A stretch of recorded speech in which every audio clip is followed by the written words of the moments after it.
Ifor ap Glyn yw'n enw I, a dwi'n byw yma yng Nghaernarfon, y dre Gymreicia yn y byd I gyd, lle mae 9 allan o bob 10 yn siarad yr iaith, a'r rhan fwyaf lleill yn ei deall I hefyd.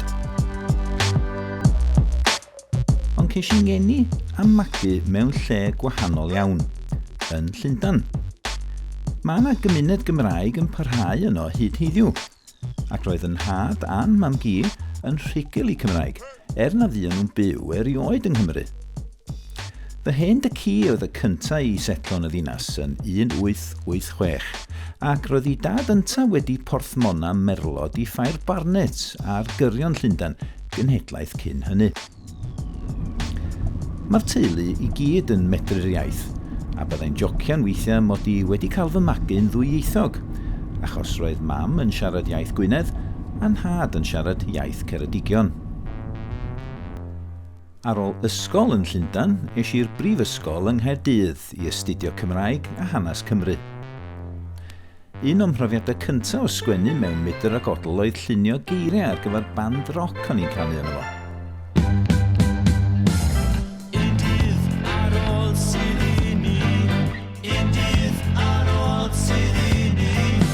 Tydi'r awydd I ganu ddim mor gry y dyddiau hyn, ond mae'r awydd I berfformio cerddi yn parhau.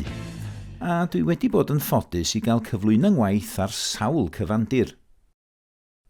Mae ngherddi wedi cyfieithu I dros 20 iaith, ac mae'n braf cael defnyddio'r iaith leol wrth gyflwyno ngwaith yn lle gorfod dibynnu ar yr iaith fain o hyd. Mae'n braf teithio yng Nghymru hefyd wrth gwrs.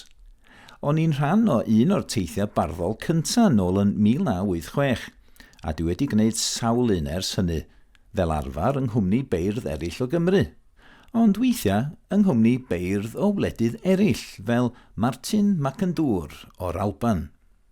Ac o dîm Caernarfon, Ifor ap Glyn. Rhywbeth arall sydd wedi bod yn rhan gyson o fy mywyd barddol ydy talwrn y beirdd, yr ornest radio lle mae tima o feirdd yn cystadlu efo'i gilydd I weld pwy fydd pencampwr y flwyddyn honno. Ac mae tîm Caernarfon wedi dod i'r brig fwy nag unwaith. Rhaid diolch i'r talwrn am ysgogi ni I greu ac ymatab i'n byd ni. Hunlyn arall I wadu'r hunlla. Ebychiad arall mewn monolog o luniau.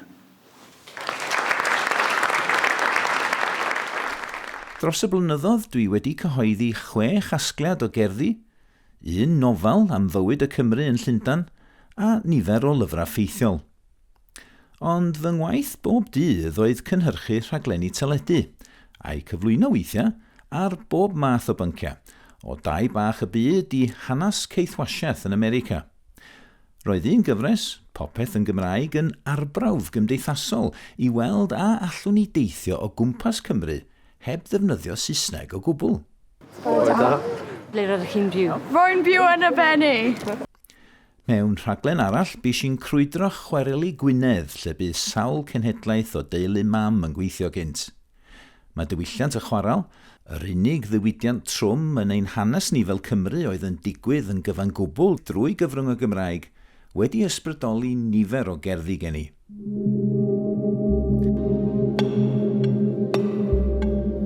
Mae hanes yn hollti'n hawdd mewn dwylo medrus. Aeth y ladis a'r dutchies I fyd gwell prifysgolion, I doi capeli ac ysbytau. Arhosodd lluosogrwydd mwy fan hyn I godi pyramidiau'r werin, I droi cerrig wast yn rhwysg. Rhaglenni dogfen oedd y rhan fwyaf o'r bethau dwi wedi gweithio arnyn nhw, ac weithiau bydden nhw'n ymwneud â phynciau llenyddol.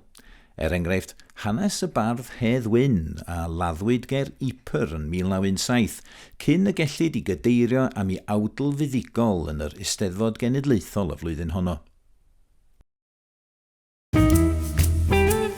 Pan ges I fy ngwneud yn fardd Cenedlaethol Cymru yn 2016, fi es ina'n destun rhaglen fy hun.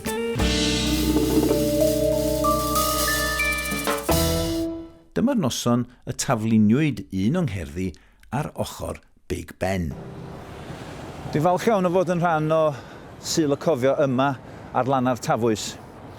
Achos fel Cymro Llundain, fel hogyn a fagwyd yn y ddinas hon, mae gweld yn iaith ni yn cael ei thaflunio i fyny fanna ar ochr un o adeiladau mwy o symbolaidd y ddinas hon yn wirioneddol wefreiddiol. Ond dwi'n licio meddwl hefyd, gan fod hon yn ddinas mor cosmopolitan, gan fod gwledydd Prydain yn gyffredinol mor cosmopolitan, a chynifer ohonyn ni bellach yn siarad ieithoedd heblaw Saesneg wedi magu i siarad ieithoedd blaw Saesneg fel ieithoedd cyntaf. Dwi'n licio meddwl bod cynnwys y Gymraeg yma yn gydnabyddiaeth o'r ffaith yna hefyd. Dwi wedi ymddiddori erioed yn y posibiliadau o ddefnyddio cyfryngau eraill i ymestyn y gynulleidfa ar gyfer cerddi Cymraeg. Dwi wedi defnyddio Matia Cwrw, cardiau post, safleoedd bws hyd yn oed, a gweithio hefo cerddorion wrth gwrs. Ges i berfformio'r gerdd hon fel rhan o gyngerdd i ddathlu agor ein Senedd yn 1999. Fydd colofnwyr papur newydd ddim yn cael parhau ar arfer o sillafu gogledd a de Cymru hefo G a D fawr megis gogledd a de Korea neu Vietnam, achos nid y 49 parallel na'r DMZ sy'n ein gwahanu, ond Lôn Sal, pobl sy'n deud Sietin a defaid teircoes Ban y Brycheiniog, felly rhybydd, cynulliad, bydd yn newid ein ffordd ni o feddwl. Rhybydd, cynulliad, gadewch eich rhagfan wrth y drws. Ond mae posibiliadau fideo yn arbennig o gyfoethog, gan fod modd defnyddio is-deitlau mewn iaith arall heb amharu ar allu'r gwyliwr i fwynhau sŵn y gerdd yn y Gymraeg wreiddiol. Bydd yn newid ein ffordd ni o feddwl. Ond s'dim byd i guro'r profiad o rhannu cerddi hefo cynulleidfa fyw. Diolch yn fawr. A dwi'n gobeithio cael gwneud hynny am flynyddoedd eto i ddod, yng Nghymru a thu hwnt.